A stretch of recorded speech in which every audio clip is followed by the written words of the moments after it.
เราก็จะมาเฮ็ดเมนูหอยหอมเนาะอันนี้เมนูหอยหอมเด้อเนาะเขาซื้อมาโล50,000เนาะที่เมืองชาวบ้าน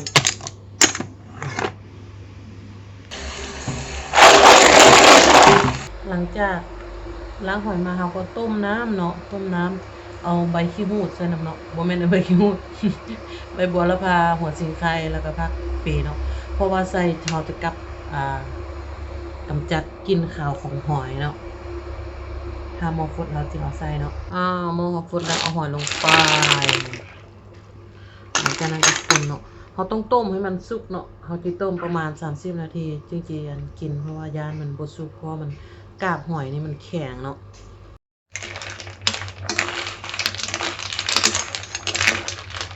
เมนูหอยใกล้จะสุกแล้วได้กลิ่นแล้ว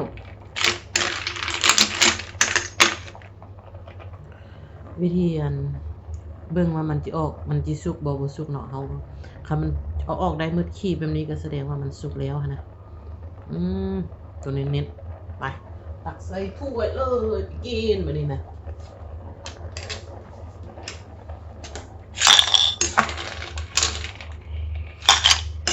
แต่ก่อนกูไม่เคยกินในหอยนี่นะก็มาเคยกินอยู่วิระนี่นะมาให้เรียอยู่พี่เขาเจ้าพากินเนาะเจ้าไม่กินหอยนี่มันย่วนป้าอยู่ผูเลยหอยนี่บ่แม่นหอยเปื้อนเลยหอยนี่นะหอยอันนี้หอยสะอาดเพราะว่ามันยู่นะมันน้ำผ่าหินเนาะน้ำผ่าหินน้ำต้นไม้หอยอันนี้นะบอกบอกแซ่บๆไปกินน้ำกันวันนี้นะก็จะกินหอยมาเบิ่งอาหารเขาก่อนคนเดียวกินได้นี่นะอันนี้แม่นอาหารห้องอาหารเนาะอันนี้แม่นอาหารเฮาอันนี้แม่นซื้อมื้อก่อนครับหน่อไม้ไล่น้ำปลาสะสนเมนูเด็ดเฮาอยู่หั่นเนาะนี่อันนี้มันแต่ว่าอันนี้ค่อยเซฟไว้ส่งคืนแล้วเนาะส่งคืนแล้วแต่ว่ามันยังมีขี้อยู่เขาบอกว่าให้เซฟมันให้ขี้มันออกมื้อแล้วจึงกินเนาะเซฟให้ขี้มันออกมื้อจึงกินจึงแซ่บสินะเขาว่าเพราะมันจะได้กินขี้มันแต่ว่าขี้มันแม่นไม้หั่นแหละแม่นพวกไม้พวกนั่นแหละเน้นแซ่บสุดมาเด้อกินข้าวกันเด้อเมนูหอยเดี๋ยวกินให้เบิ่งเด้อนี่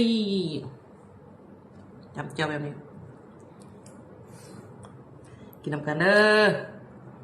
ผู้ใดเบิ่งก็กดไลค์กดแชร์กดคอมเมนต์ให้ละน้อยเด้อเนาะขอบใจที่รับชมตั้งแต่ต้นจนจบเนาะขอบใจหลายๆมาได้กินข้าวกันละน้อยเด้อแซ่บๆจะสุ่มเฮ็ดเอง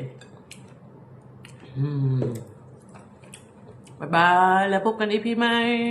ขอบใจหลายๆ